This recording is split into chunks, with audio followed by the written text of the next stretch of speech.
Good afternoon, everyone. The chosen topic for today's presentation is comparative study of dump-yard soil as a renewable agricultural soil source. Now, you must be thinking, why such a depressing picture on the first slide? Let's face it, this is the reality of India. To fulfill the gap between demand and supply, we are overutilizing our resources, and this is nothing but a overexploited agricultural degraded land. With this, I would like to divert your attention to certain facts and figures associated with India. As per the census of 2011, India's population is 1.26 billion, out of which 42.5% children are malnourished. Why? Because the Food and Agricultural Organization has assigned half a hectare of cropland as a minimum essential area required to produce essential food, healthy food per person.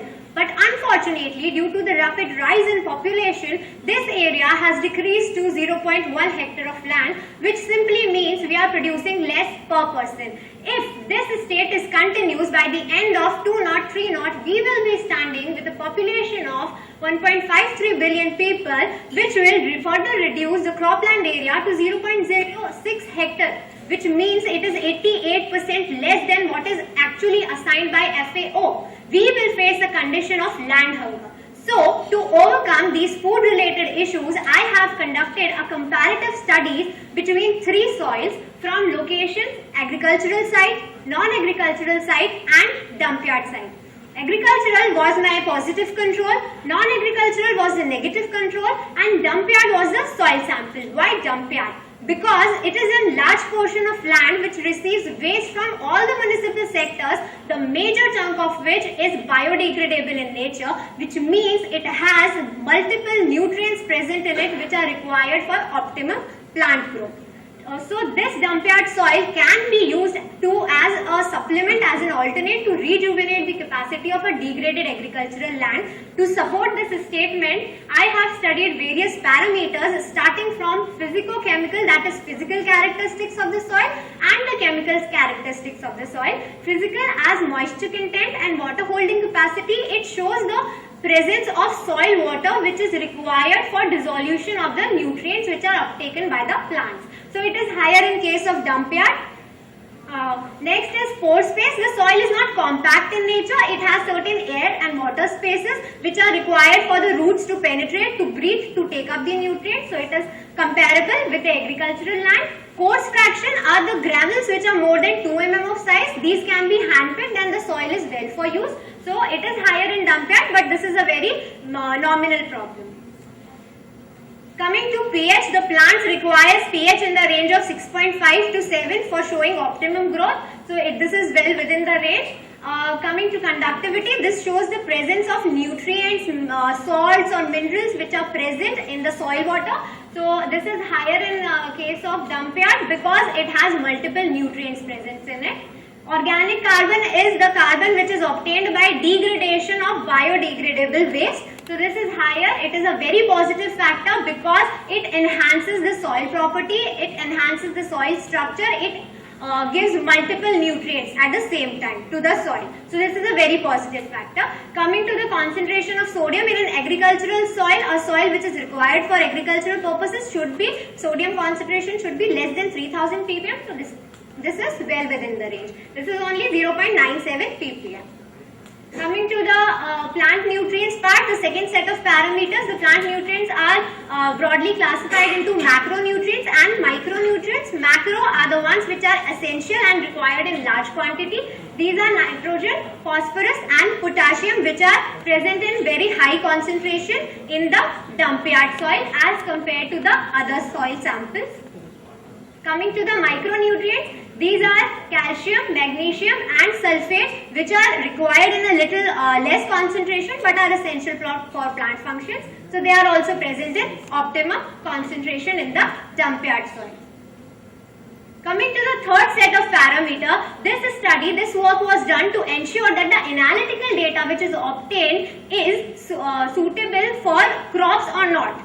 Whether the data we are getting is supporting plant growth or not. So a 30-day study was done where 15 seeds were sown in all the three plants, in all the three soil samples. By the end of 10th day, we have seen germination of few seeds in the agricultural soil, very few in dump yard and none in non-agricultural. By the 20th day, the few plantlets grown. By the end of 25th day, the non-agricultural soil started showing some germination, and by the end of 30th day, the plantlets in all the three different soils, agricultural, dump yard and non-agricultural. So yield percentage, the actual expected theoretical value was germination of 15 seeds that I sowed, but only 9 germinated, which shows that more than average, more than 50% yield was obtained in agricultural and same results were obtained in dump yard. But in case of biomass, we talk about biomass is the biological material which is obtained from any living thing which provides energy on its consumption. So the biomass concentration, the biomass which is calculated in grams as a weight is higher in case of dump yard. If we see the root length and shoot length, that is also higher. That means the biomass is higher. Okay. These are the plantlets of agricultural soil which do not show consistency in their growth, but if we go towards dump yard soil, they show consistency in their growth with respect to roots, with respect to shoots, with respect to leaves, which means a high value of nutrients are present in dump yard soil. These are the non-agricultural ones, only 3 germinated. The future scope, a lab-based study is done, yes, but for field execution, further intrusion in the subject is required, basically focusing on 2 parameters. These are leachate and humic acid. Leachate is the water which leaves the waste side. It contains various characteristics which can be positive like nutrients, but negative, that can be presence of heavy metals and any other contaminants. So study on that prospect is required.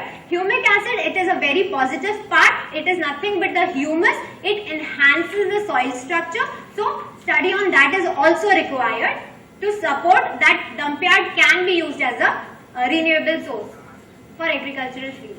So with this, I would like to conclude on the point that let's try and practice self-sustainability if we can, rather than degrading all our resources and then depending on certain other countries for importing the grains. So let's try and be self-sustainable if we can.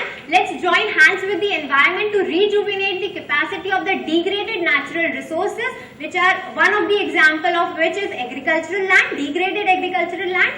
It will also improve if we improve the quality of the lands or the natural resources which are degrading. We will also work towards increasing the cropland area per person. That will lead us towards increasing the decreasing the malnutrition status of India. Thank you.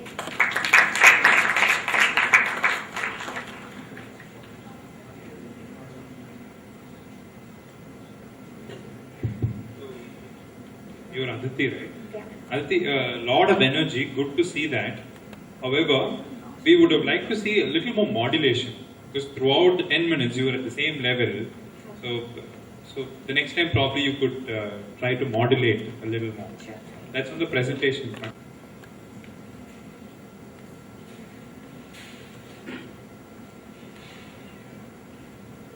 Have you any studies or any backup papers you have for this?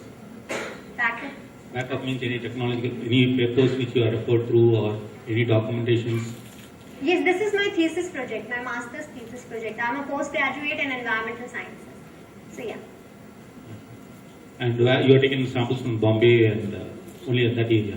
Yes. Or in your area? Yes, actually dump yard is present in each and every country, in each and every state. So my aim of studying this was, as we have less agricultural land, the farmers are suiciding. So why not, rather than deforesting a forest area, why not rejuvenate the existing degraded lands? Because dump yard, it has a lifespan of 30 years and after which it is closed. So why not use a resource which we already have in stock rather than depleting the existing resources which we have and later on in the future depend on some other country for importing something.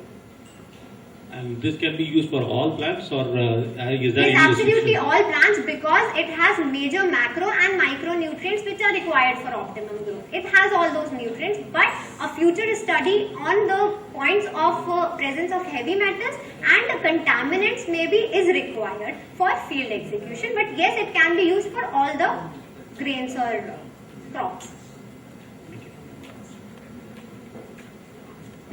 I was specifically wanting to know, have you done any microbial studies on this? No, sir. Unfortunately, no. But the contamination study is required, and I will pursue this topic as my PhD thesis. So yes, in the future scope, I will do that. Thank you. Let's welcome